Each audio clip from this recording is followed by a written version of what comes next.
नमो नमः बच्चों।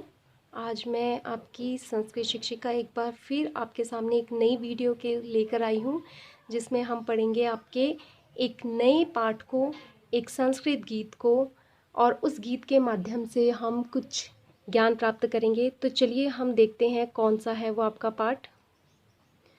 वो है बच्चों आपका चतुर्थ पाठ, सदैव पुरतो निदेहि चरण।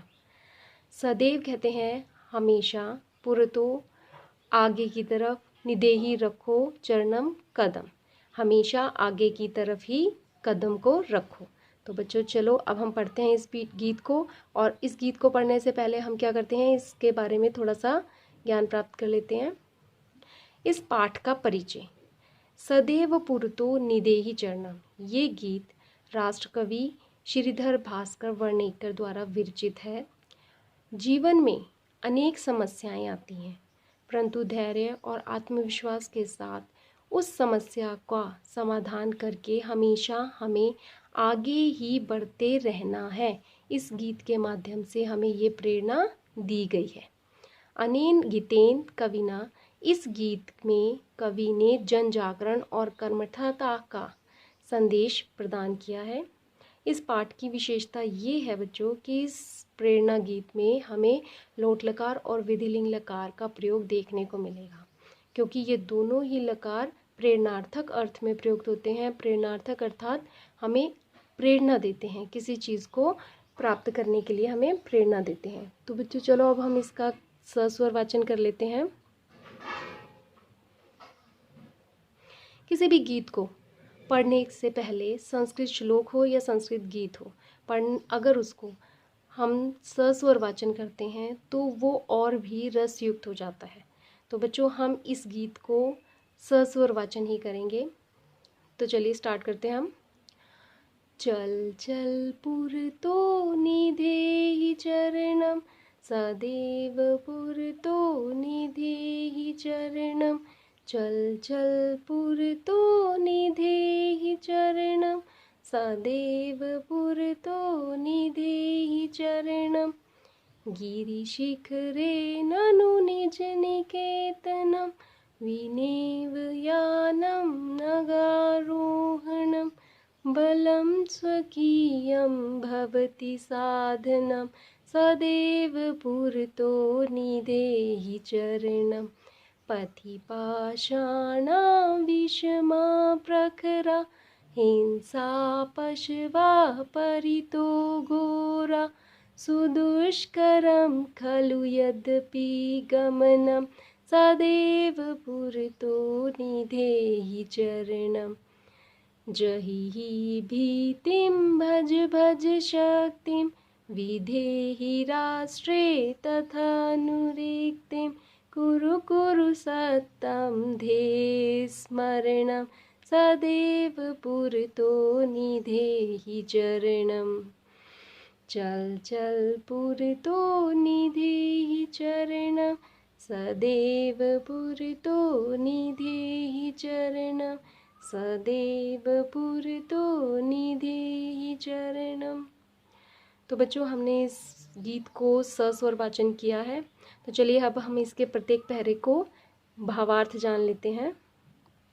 तो इसका पहला पहरा है, चल चल पुरतो निधेहि चरणम, सदैव पुरतो निधेहि चरणम। चल चल अर्थात चलो चलो, पुरतो आगे, निधेहि रखो, चरणम कदम को, आगे कदम बढ़ाते चलो। सदैव पुरतो निधेहि चरणम, हमेशा आगे की तरफ ही कदम को बढ़ाते चलो। गिरिशिखरे ननु निज निकेतनम, विनेव यानम नगारोहणम। गिरिशिखरे कहते हैं बच्चों पर्वत के शिखर को। ननु निश्चय ही, निज निज कहते हैं अपना, निकेतनम घर। विनेव विना जमा एव, बिना ही, यानम यान, यान के बिना ही, नगारोहणम, नग जमा आरोहणम, पहाड़ आरोहणम चढ़ना है। मतलब निश्चय ही पर्वत के शिखर पर अपना घर है और बिना यान के ही हमें उस पहाड़ पर चढ़ना है। बलम स्वकीयम भवति साधनम, बलम, बलम अर्थात आत्मविश्वास, अपना आत्मबल। स्वकीयम, अपना। भवती है साधनम, साधन, अर्थात अपने लक्ष्य को प्राप्त करने का केवल एकमात्र साधन अपना आत्मविश्वास है। हमें अपने आत्मविश्वास के साथ ही उस लक्ष्य को प्राप्त करना है और प्राप्त करने के लिए हमें हमेशा आगे की तरफ ही कदम को बढ़ाना है। ठीक है, तो चलिए अब हम चलते हैं अपने दूसरे पहरे की तरफ। पथि पाषाणा विषमा प्रखरा, हिंसा पश्वा परितो घोरा, सुदुष्करम खलु यद्यपि गमनम सदैव पुरतो निदेहि चरणम। पथि, पथि कहते हैं मार्ग को। पाषाणा, पत्थर। मार्ग में पत्थर होंगे, लेकिन वो पत्थर साधारण नहीं होंगे, असाधारण होंगे, विषमा, असामान्य होंगे। प्रखरा, प्रखरा कहते हैं नुकीले होंगे। उन पत्थरों पर कदम रखना बहुत ही कठिन होगा, वो सामान्य पत्थर नहीं होंगे, वो नुकीले पत्थर होंगे। और मार्ग में हमें क्या मिलेगा? हिंसा पशुआ, हिंसक पशु मिलेंगे। परितो घोरा, परितो कहते हैं दोनों तरफ, घोरा भयंकर। हमें मार्ग के दोनों तरफ भयंकर और हिंसक पशुओं का सामना करना पड़ेगा। सुदुष्करम खलु यद्यपि गमनम, सुदुष्कर कहते हैं जहाँ पर पहुँचना बहुत ही कठिन होता है। खलु निश्चय ही, यद्यपि, यद्यपि तथापि, गमनम जाना है।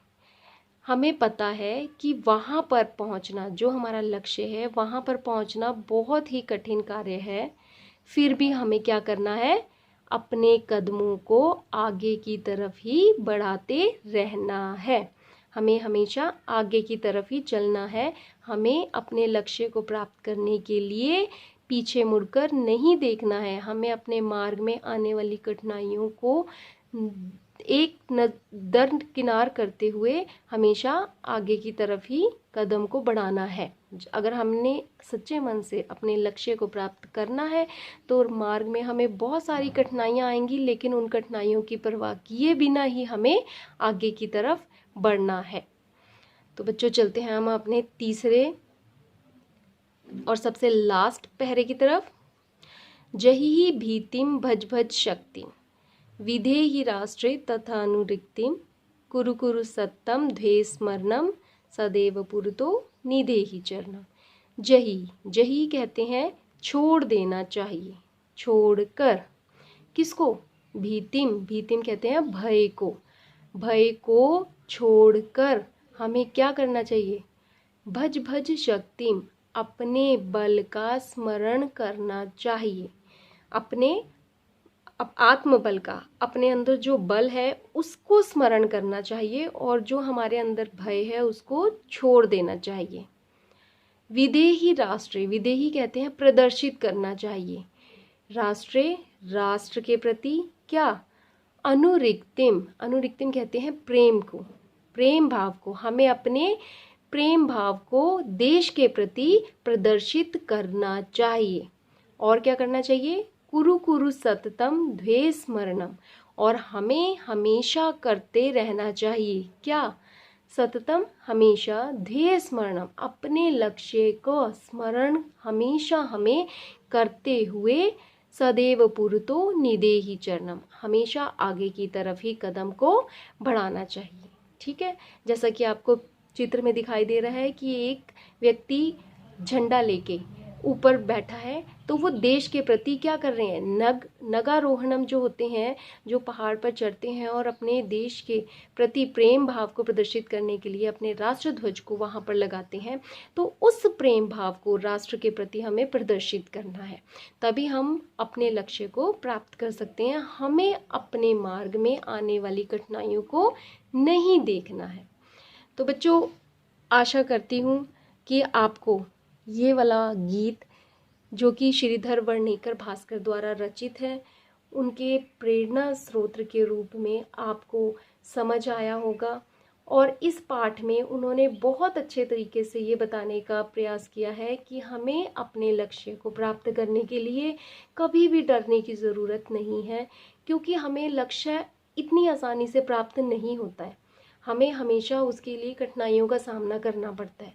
तो हमें उन कठिनाइयों को छोड़कर हमेशा निडर होकर अपने लक्ष्य को प्राप्त करने के लिए हमेशा कदम आगे की ओर ही बढ़ाना है। और यही प्रेरणा आपको अपने जीवन में उतारनी है कि आपका लक्ष्य है अच्छी तरीके से पढ़ाए गए पाठ को स्मरण करना और उसको परीक्षा की घड़ी में अच्छे से लाके अंक प्राप्त करना। ये आपका विद्यार्थी जीवन का एक लक्ष्य है और उस लक्ष्य को प्राप्त करने के लिए बहुत सारी कठिनाइयाँ आएंगी, लेकिन आपको उसकी परवाह किए बिना आगे की ओर बढ़ना है। तो आशा करती हूँ इस गीत के माध्यम से आपको बहुत अच्छी शिक्षा मिली होगी। तो आप इसको अच्छे से पढ़िए, आत्मसार करिए और सबसे बड़ी बात, इस गीतों को, क्योंकि संस्कृत में सस्वर वाचन से जो भी चीज़ होती है वो रसमय हो जाती है। तो बच्चों, चाहे वो संस्कृत सुभाषितानी है, श्लोक हैं या संस्कृत गीत हैं, तो मैं आपसे ये उम्मीद करती हूँ कि जैसे मैं आपको सस्वर वाचन के द्वारा इनको पढ़ना सिखा रही हूँ, तो आप भी उन्हीं गीतों को अपने अलग अलग धुनों में अच्छे से तैयार करेंगे, अच्छे से उसको रसमय तरीके से आत्मसात करेंगे। तो बच्चों, इसी के साथ धन्यवाद।